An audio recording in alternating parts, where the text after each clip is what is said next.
KREM 2 News at Noon begins now. Today, we now know the Hope Fire could take months to fully contain as the fire continues to burn, how the community continues to come together. And temperatures are turning around as of today, back to normal for this mid-July day, but 90s will be here before the weekend.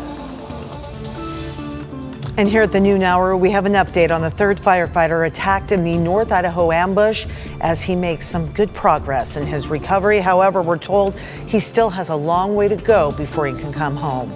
Hi, everyone. Thank you so much for being with us here on KREM 2 News at Noon. I'm Laura Papetti. And let's take a look at some of the wildfires burning in our region. The Cherry Fire sparked yesterday. It is northeast of Deary in Latah County. The Idaho Department of Land says it is burning in active logging areas and has burned so far about 130 acres. There are about 80 people working to put out the fire. However, no word on containment today so far. Investigators are looking into what caused that fire. And we are learning more about the Hope Fire, which is burning near Northport. It is now 16% contained. So far, more than 7,000 acres have burned. There are still level 1, 2, and 3 evacuations in place around that fire. So you can see those evacuation zones on your screen right now. Fire crews say the winds push the fire farther north. Right now, more than 900 firefighters are working to put out this fire. And as more crews showed up, they moved their command post from Kettle Falls to Northport. Overall, the Hope Fire has been challenging to fight because of the dry and windy conditions that they've been having. Very inconsistent winds. So 1 hour you might have westerly winds coming across the area, and then you get a wind switch to east winds, which can make it really difficult to fight fire. Stevens County Emergency Management says the fire burned at least 2 homes already, but it'll take some time before they can figure out the final numbers. The community isn't letting the fire get the best of them, though.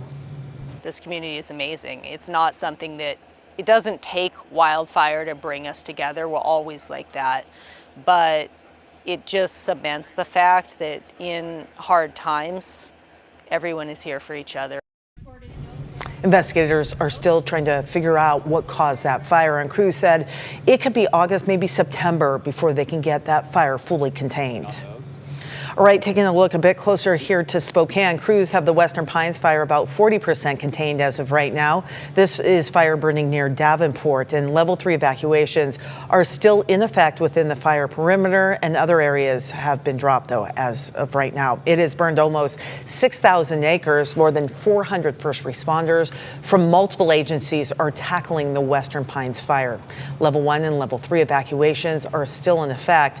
Crews report the fire destroyed 21 homes and 30 other structures. Investigators believe this fire was human caused. And now talking about the Green Acres fire, the one burning near Omak, the Omak airport specifically, is now 50% contained. It has burned more than 1,000 acres. Today, fire crews plan to mop up along containment lines and around structures. The fire destroyed 7 homes and damaged 13 structures. Level 1 evacuations are still in place. So much going on in terms of fires throughout the region, so much of it impacted by weather. Let's check in with Thomas Patrick. He is standing out in the Outdoor Weather Center. Thomas, tell us what it's going to be like today and a little bit of that weather impact on fire fighting and recovery. Yeah, today should be a much calmer day in terms of fire weather because the winds are a lot calmer for today. You heard a bit about the unpredictability of the winds, especially in between some of those mountain ranges where the winds can quite literally swirl and be affected by each individual hill and mountain that is nearby. That can make it obviously very challenging to forecast for at such a pinpoint precise level. But today things are a lot more still out there, so hopefully fire behavior is also a lot calmer. As we look at weather conditions today, a little bit warmer than it was yesterday, already at 79 degrees in Liberty Lake, 73 in Spokane. The high temperature yesterday was 75. Looks like we'll get up to about 85 degrees for today with nothing but sunshine overhead. In fact, as I just scanned 360 degrees around me, I don't see a single cloud in the sky. Satellite basically confirms that as well. Looks like the nearest cloud cover is near Alberta in the Calgary area. So just sunshine today, and temperatures continue to warm underneath that unfiltered sunshine. Again, should be a fair bit calmer, 5 to 10 mile per hour winds. It's basically the baseline here. we will get some warmer weather. There is a bit of a ridge that's just to our west here, so high temperatures will increase before this weekend, and I'll show you the effect on that the heat will have on our region and what the weekend will look like as well, because I do have a couple windier days in the upcoming forecast. So look for that in a few minutes. A woman is in critical condition, and now a 17-year-old is in custody after a hit-and-run crash on Spokane South Hill that happened this morning.